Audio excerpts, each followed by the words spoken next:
Sense of how tonight's town hall with the former president played with some of New Hampshire's Republican and undeclared voters who were in the audience. Want to go to CNN's Gary Tuckman, who's with a group of them now. Gary? Anderson, 8 people were with. They were in the audience. What they also have in common is none of them have voted in the past for either Joe Biden or Hillary Clinton. 6 of them voted for Donald Trump in the past.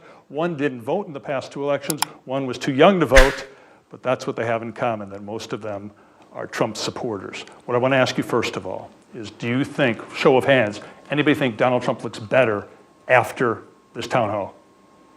Any of you think he looks worse? Any of you think the same thing about him as you did when you walked in? So all of you feel that way. First thing I want to ask you about, Donald Trump, we have to be blunt about it, is not a truth teller. That's the way he's always been when he was a businessman, when he's been a politician. He has lied about the 2020 election. Stuffed ballot boxes, it's all made up. He's lost dozens of court cases. Does it bother you that he keeps talking about 2020 and not 2024? I'll ask you first. This is Jonathan Leslie. He's 40, Republican, voted for Trump twice. How do you feel about those lies? So I feel like part of it's also the media narrative, as you guys asked him the first question at the town hall about the 2020 election, rather than current stuff. So don't you think he could say it's time for me to start talking about 2024 and not lies that aren't true? Couldn't the media ask him a question about 2024? Got him! Well, there were questions, but you're right, that was the first thing, but that's something that was on our mind, and that's why I was asked first. Mike McLaughlin, he's 21. He is undeclared, which is what you do in New Hampshire if you want to be independent, but he voted for Trump in 2020. Mike, same thing to you. What do you feel about Trump continuing to talk about those mistruths from 2020? Personally, I'm getting tired of hearing about it. I'm very much more so interested in the problems that we face now, and I would prefer to hear him discuss the present issues more so than going to the past. 65-year-old Stephen Farnsworth, Republican, voted for Trump twice. Your opinion about that? Well, I think that he's committed to it. That's what he feels. That's what he thinks. Well, do you think he thinks that, or do you think he just keeps saying it to try to will it for people like you to believe it? No, I think he actually thinks it. You do? No, he may. Even though he keeps losing in the courts over and over again. He does say what's on his mind. Okay. Do you think so? That it was a rigged election? I'll abstain. You'll abstain, okay. All right, the next person on our list, 64-year-old, and you don't mind me saying your age, Cindy Owning, do you? Not at all. Okay, we were joking about that For at least before. 1 more month. Yeah, she's a Republican. She didn't vote in the past 2 presidential elections. How come you didn't vote, A, and B, what do you feel about the continuation of these lies about 2020? You know, I don't know what's a lie anymore, but I think there needs to be a new narrative.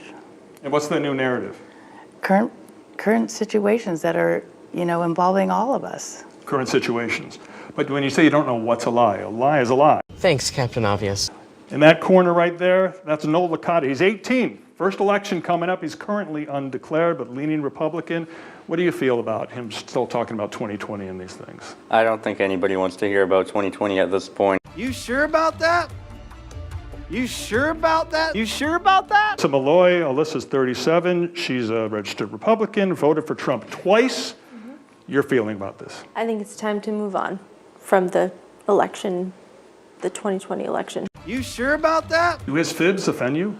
I think he truly believes it. You do too? I think that's what he truly believes. I think a lot of his supporters believe it. Not all of them, but there are a lot of people who do believe it, and he tries to, go along with that, and I would agree that he wills it to be true. Let me ask 22-year-old Cooper Walsh, who is also undeclared but voted for Trump in 2020. Do you think Trump believes that stuff? I definitely do think he believes it. I think he's very passionate about it, or else he probably wouldn't still be talking about it. But I think that it's time for him to move on. He needs to talk about what he's going to accomplish in 2024. And I also think the media shouldn't have focused on the huge segment on the 2020 issue. We already know what he thinks about it. I think we should be talking about more of the other issues that the questions had in the audience. But would it be helpful, Karen Olson, who's 56, she's undeclared, not registered Republican or Democrat, but voted for Trump twice.